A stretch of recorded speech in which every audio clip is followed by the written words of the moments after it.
Ignacia, gigutom na ka? Gutom na? Pagpakan na itong Ginoo.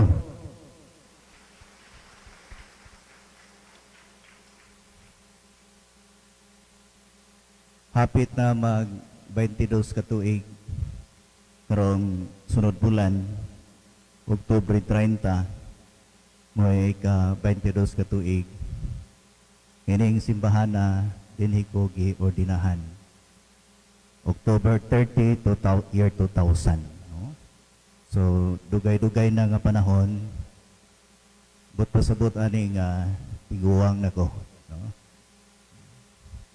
Si Father Mar ang Padre Cura kaniyadto, sa diyang ako ang giordinahan. Dayon sa human sa ordinasyon pagkahapon, nagmisa ko diri pasalamat. Si Father Bob ang akong gipahumili. Okay. Siya man akong direktor sa Pre-College Seminary kami. Dayon taga dinhi po siya. Pero ambot atong panahon ang paghumili niya, nihilak man siya. Mura ba siyang nabayutan ba? No? Basin, nihilak siya kay wa siya magdahom nga mapari ko. Gikan atong year 2000, nahimo ko nga assistant sa Valencia, assistant po ko sa Kibawi, Padre Cura dahin ko sa Damulog, Kadingilan, Talakag, Maramag, o karon balik ko sa Valencia. Ako sa Valencia. No? Kaniadto assistant, karon Padre Cura. Niya'y pipila diri ka mga pari karon, ako ni mga assistant kaniadto. Si Father Lito, assistant ako ni siya sa Kadingilan. Si Father Wawax sa Maramag. Si Father Roymar sa Maramag. Si Father Alden sa Maramag yapon. Ako din sila mga assistant. Si Father Saldi, kauban ako ni Lampaso, kaniya ito rin sa kumbinto. No? Kana makauli magikan sa seminaryo niya, convent boy man siya ni Father Willie, kami mitig Lampaso. No? Hilong simbahan. Ini ang nasa Daplin, si Father Amay, wala na ko ni na assistant, pero kauban ako ni sa seminaryo. Si Father Bob mo ni among manoy-manoy. Manoy-manoy. O tatay-tatay. Mayong pista ka na itong tanan. Kailan na ba ako? Ako, taga-Aglayan, Father Jerry Cagas. Hangtod karon ulitaw lang gihapon. Kining akong gisulob nga attire karon, mo ni akong gisulob sa akong ordinasyon kaniadto. So buhi pa karon. Ang diferensya lang kay kaniadto luwag og liog, karon hugot-hugot na. Mitubo mang liog, no? Dugay-dugay na ko sa pagkapari, mag 22 years na. Akong humili karon, wala man ko mag-andam og kanang gyud kanang pinaandam gyud kundi murag inato nga paambit. Kada piyesta sa kapilya makita nimo ang kulagway gyud sa mga tawo nga malipayon. Unya dugay-dugay na ko sa pagkapari, murag nahatagan ako, nabuhatan ako meaning ang kining pulong pista. Unya murag nindot pod siya og sibo-sibo gyud pod, no? Kay ang letter P sa pista mo man siya ang atong pasalamat ngadto sa Ginoo. Ang atong pagampo, ang atong pagpasalamat.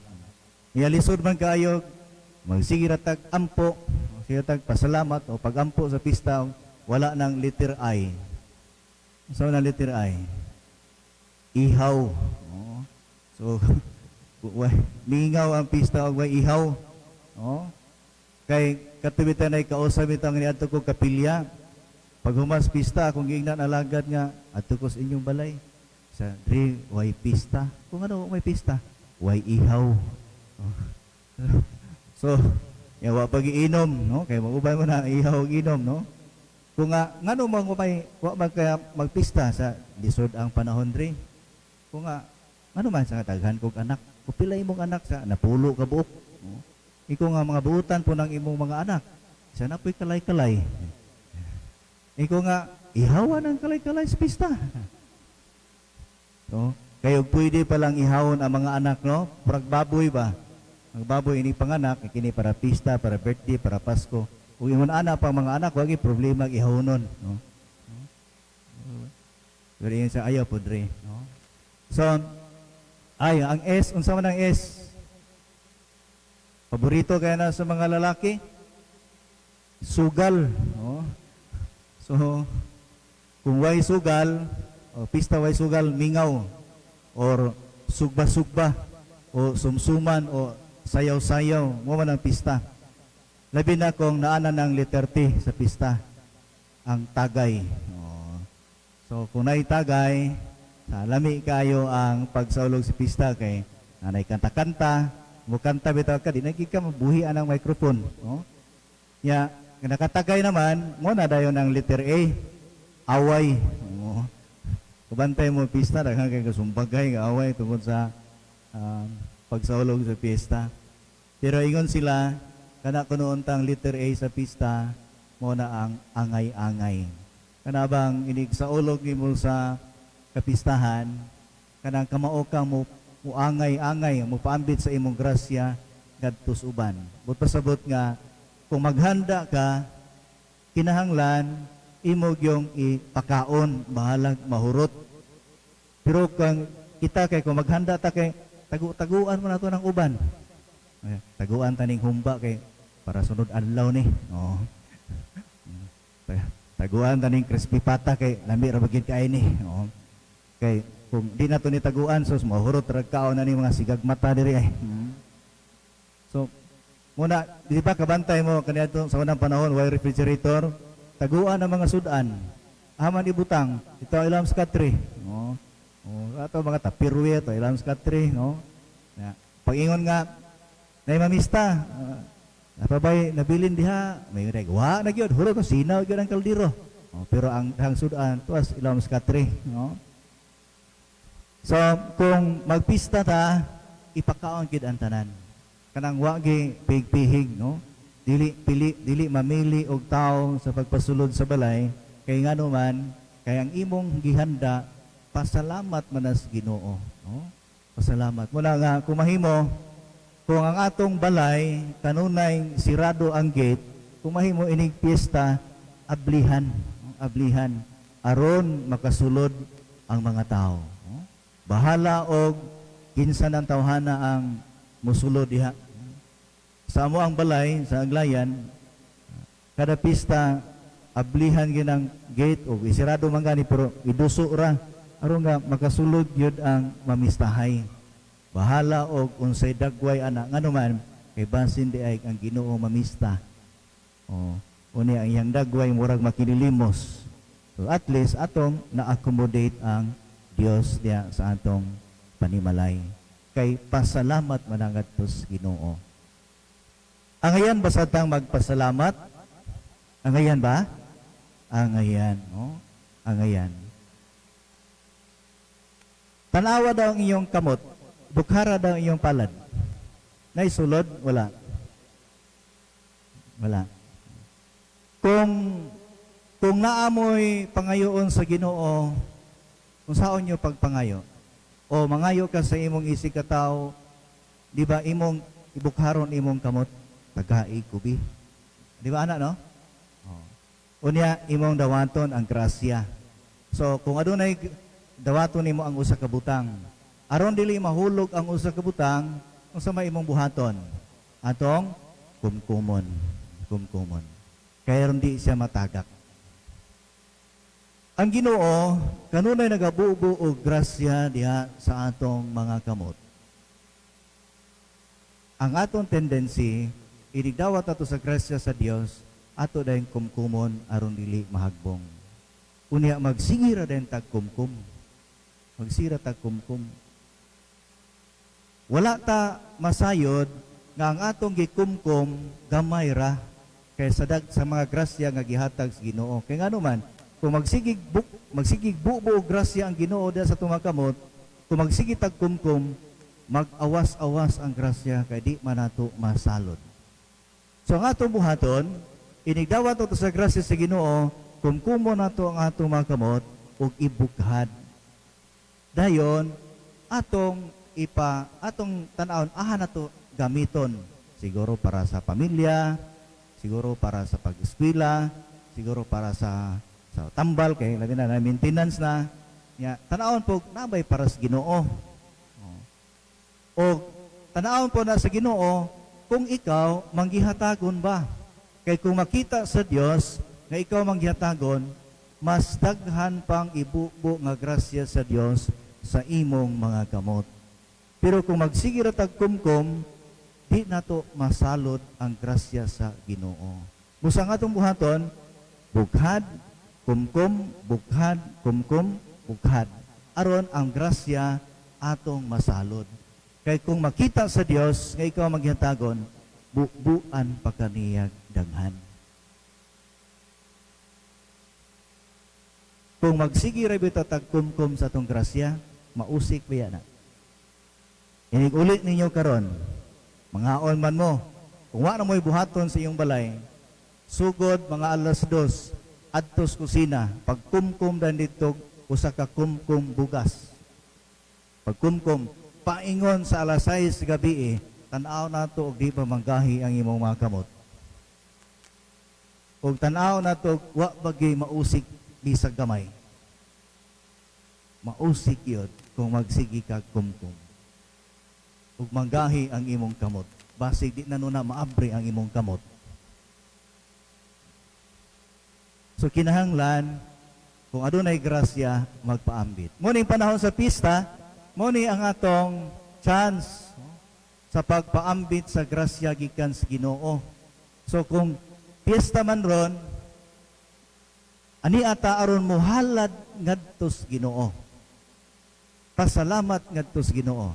Pangutan-an ang imong tupad, nagdala kag halad. Punta na. Nagdala kag halad. Sos, nanganhira mo, nagbayhon, wagi halad.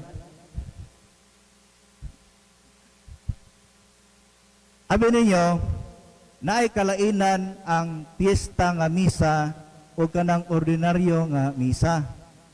Kay kanang ordinaryo nga misa, ang imong ihalad ana, ang imong abot, mga lagutmon, kalabasa, talong.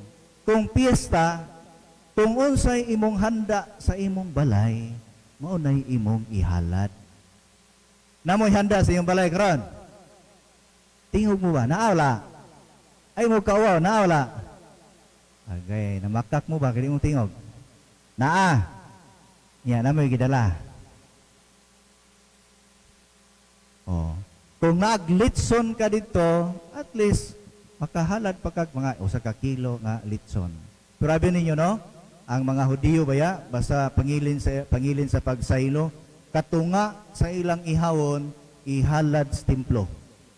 Unya mo ba na atong gisunod-sunod pangilin ya piyesta. Sa to pa ang katunga sa tong halad pasalamat sa Ginoo ihalad ngadto sa Ginoo. Kung naglitson ka ang katunga ana kang padilito na. Kung nagihaw kag 100 kilos, ang 50 kilos kang panilito, gihapon na. Pero wa mo'y halad. Iya usahay pagyod pista, ang atong halad, di pagyod sibo. Ngano man, nagihaw kag baboy, 100 kilos, niya imong halad, kalabasa. Wa, gid mo sibo. Naglitson ka, nagihaw kag kanding, imong halad, talong. Wa mo sibo. So kung unsay imong giandam sa balay, mao nay imong ihalad. So kung wa mo makadala karon, pwede ra man ninyo iapas unya. Bitaw. Kay kung inyo nang iapas, malipay gyud ning mga formito seminaryo. Padre Wawax, Padre Roymar, Padre Alden, seminaryo na sila gapuyo niya. Nag-uol siguro na sila karon ba kay wa mo'y halad. Kay naguna-huna ra ba ko karon nga ang tanang halad ipadala nila. Na unsa may ipadadon ni ruwa may murag wa magyud ko nakitaan. Iapas na lang ninyo paghuman sa misa. Di ra bagid ni sila muuli. Kung wa ni sila madala. So nga ang piyesta, pasalamat ngadto sa Ginoo. Unya, niata karon nagkatigom pa tungod sa atong patron nga si San Miguel. Nga dili lang si San Miguel ang nagsaulog karon sa kapistahan, apil po si Gabriel o si Rafael. Pero kita, ang ato si San Miguel. Matod pa no, ang mga anghel, muna sila ang mga right hand, no? Labi ng archangel, right hand sa Ginoo, mga saligando sa Dios. So ang atong tanawon si San Miguel, protector, no? Protector siya sa gingharian sa langit. Muna nga sa dihang misukol si Lucifer sa Ginoo, siya ang nakigbatok sa dautan nga mga anghel. Kabantay mo na, no? Nga gitumban ni Lucifer. Gitumban si Lucifer ni Miguel. Kini nga imahin mo ba ning karaan kin kayong imahin kaniadto? Dili nanay kay murag ako tong gipangita tong karaan ba.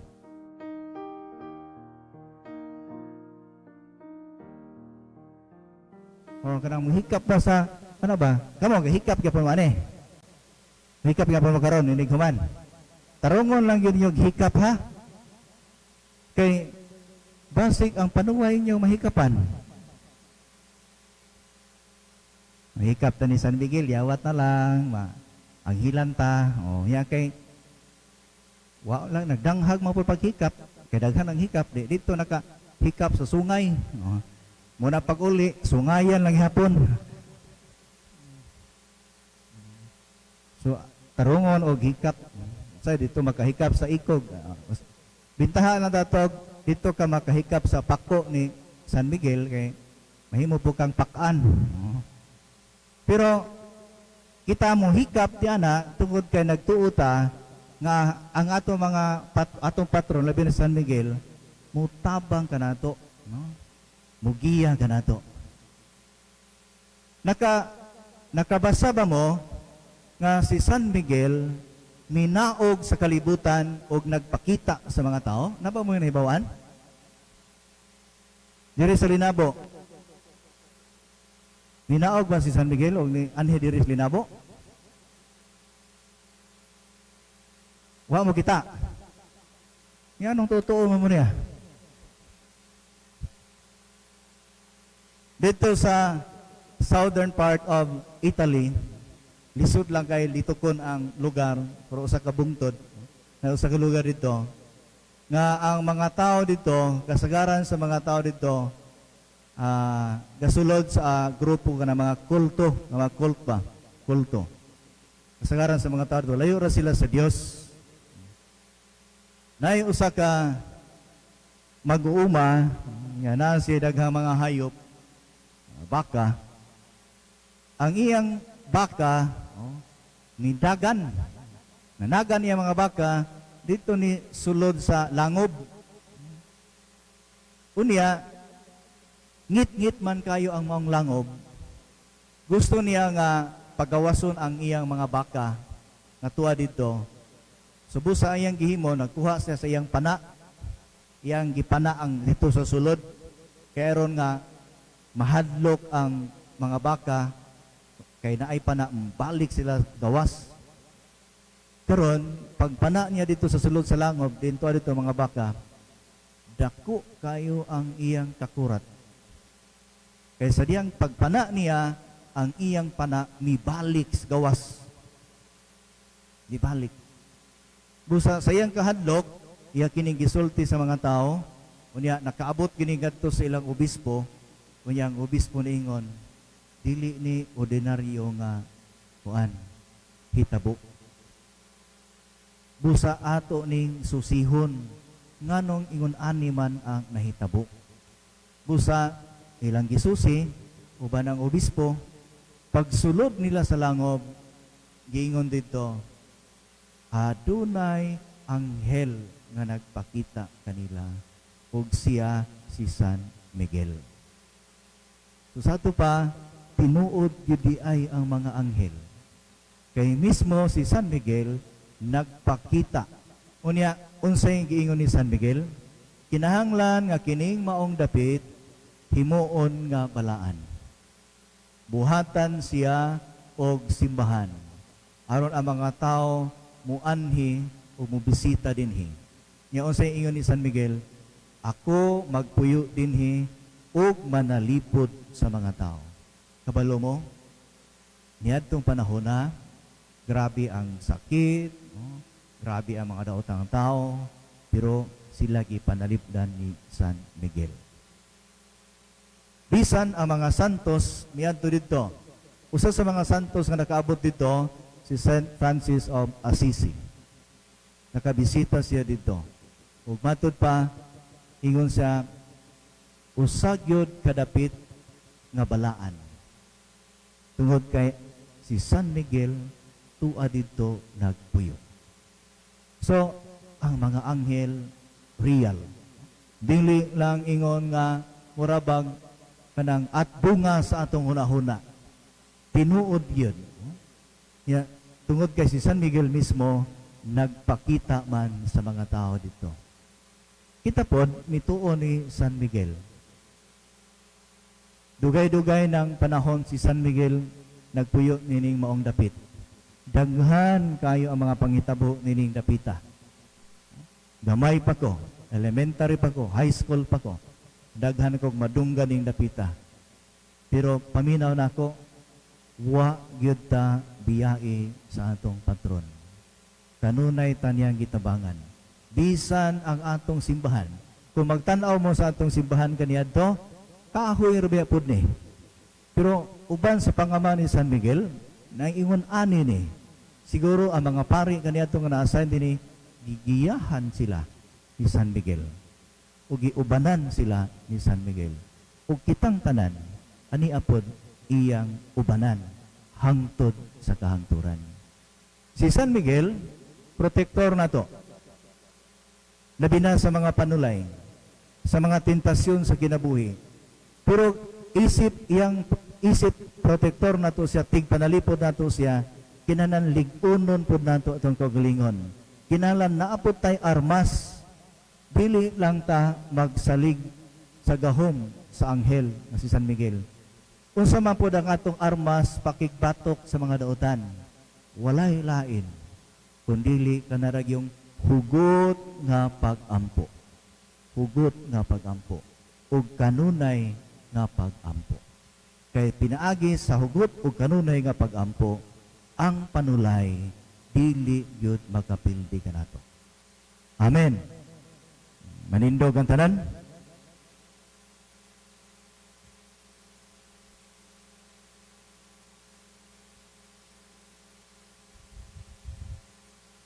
Ato karong